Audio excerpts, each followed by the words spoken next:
Salut, c'est Trado, je suis content de vous retrouver pour la mise à jour de la préparation de semaine de trading pour l'euro-dollar, le bitcoin et le pétrole Brent en version CFD. Je vous retrouve de l'autre côté.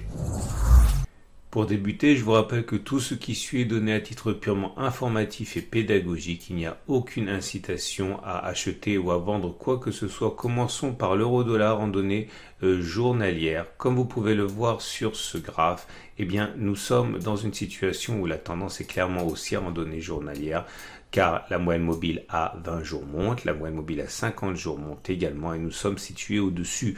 Le prochain support journalier de taille est à 1,1440, 1,1498, car c'était une zone de résistance qui a été cassée et qui a donc potentiellement, théoriquement, changé de polarité en devenant support, c'est-à-dire une zone sur laquelle il est envisageable que des traders décident d'acheter s'ils ont un biais haussier.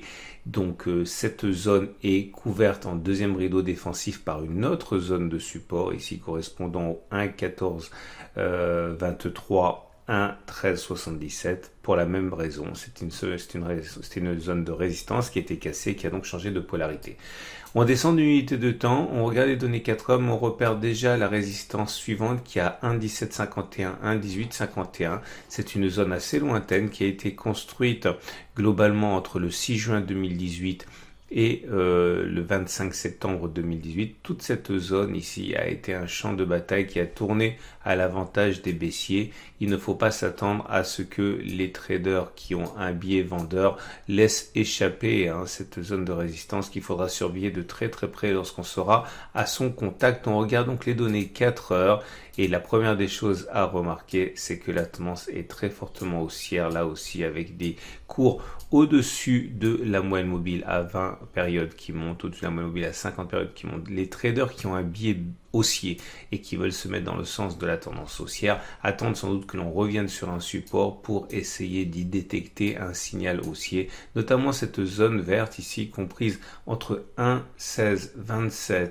et 1,1594. Cette zone a été globalement une zone de congestion, une zone qu'il a été difficile de passer. On s'y est repris à plusieurs reprises et une fois qu'elle a été passée, eh bien elle a changé de polarité théoriquement. C'est donc une zone potentiellement de support sur lesquels les traders aussi encore une fois chercheront à repérer des signaux, notamment au niveau des indicateurs techniques ou des chandeliers japonais.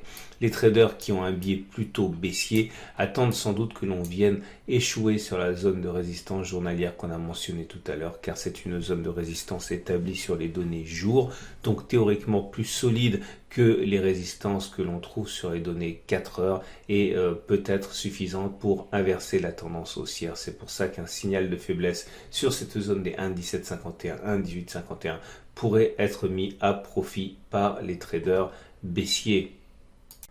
Et on passe à présent à Bitcoin qui est également dans une situation plutôt haussière comme on peut le voir. Nous sommes bien au-dessus des moyennes mobiles, mais la résistance est déjà là. En fait, la résistance est là depuis mai 2020, zone qui nous empêche de progresser et de clôturer au-dessus. C'est la résistance journalière des 10 000, 73. En support, nous avons les 8400, 8770 qui, à l'inverse, ont empêché les cours de s'effondrer en dessous, même si on est passé épisodiquement, on n'a pas clôturé en dessous de cette zone. Il faut donc surveiller ces deux zones qui, en données 4 heures, vont donner le là.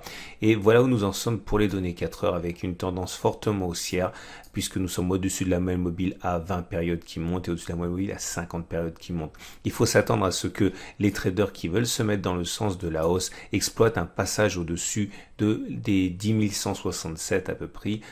C'est la zone qui nous a bloqué, c'est la zone qui est bleue. Autre solution pour ceux qui voudraient rentrer à la hausse, attendre peut-être un retour sur cette zone ici de support, car c'était une résistance qui a été cassée, qui a donc changé de polarité. Ici, on devait revenir sur la zone des 9793, 9592. Il est possible que sur signal, des investisseurs rentrent à l'achat. Maintenant, ceux qui voudraient défier la tendance haussière et plutôt spéculer à la baisse sur Bitcoin attendent sans doute, comme il s'est produit d'ailleurs le 26 juillet, un accès de faiblesse sur cette zone orange, puisque c'est une zone de résistance que l'on a tracée sur sur une unité de temps supérieure et qui a donc plus de force que une résistance qui n'apparaîtrait que sur les données 4 heures. Donc à guetter, éventuellement pour ceux qui sont baissiers, un signal vendeur par le biais de chandeliers japonais ou d'indicateurs techniques sur cette zone orange qu'on a mentionné, 10 000, 73. Et on termine donc avec le pétrole Brent. Nous sommes au contact d'une résistance, ici les 45, 10, 43, 72 le baril.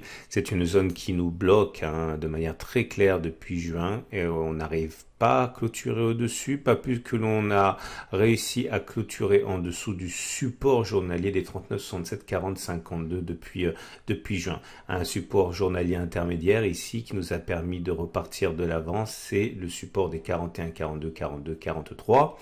Et on regarde ce que cela donne en données 4 heures. Alors en données 4 heures, la tendance est mitigée puisque vous le voyez, nous sommes au-dessus de la moyenne mobile à 50 périodes qui montre que la tendance de fond est neutre. Par contre, on est en dessous de la moyenne mobile à 20 périodes qui descend, donc la tendance de plus court terme est baissière. Ceux qui veulent se mettre dans le sens de la tendance haussière attendent sans doute que l'on clôture au-dessus de la résistance ici journalière qu'on a mentionnée, toute cette zone comprise entre 40,08 et, entre 45,08 et 43,72, mais c'est en particulier au-dessus de la partie haute de cette résistance que les traders haussiers pourraient être intéressés par la recherche de signaux d'achat, parce que la tendance serait haussière, donc cela impliquerait bien sûr que la moyenne mobile à 20 et 50 soit montante. Par contre, ceux qui veulent plutôt se mettre dans le sens de la baisse, attendent sans doute que les deux moyennes mobiles soient descendantes et que l'on passe en dessous de la résistance des 41,37. Il est difficile de se mettre en position baissière en cas de cassure de la zone bleue ici du support des 42,51. 42,91 le baril, car nous avons en deuxième rideau défensif toute la zone orange qui est un support, on a vu, qui a été défendu de manière assez évidente. Donc trader à la baisse est plus compliqué a priori au regard des supports que l'on a que trader à la hausse. Mais encore une fois, le plus important, c'est de comprendre que les traders attendent généralement qu'une tendance se mette en place afin de pouvoir la privilégier. Et pour l'instant, elle n'est pas claire avec ces deux moyennes mobiles qui évoluent de manière un petit peu compliquée. Voilà ce qu'on pouvait dire pour ces trois marchés. Je vous invite à retrouver à la fin de cette vidéo l'analyse technique et la préparation de la semaine de trading pour les indices, et également l'analyse technique de moyen terme.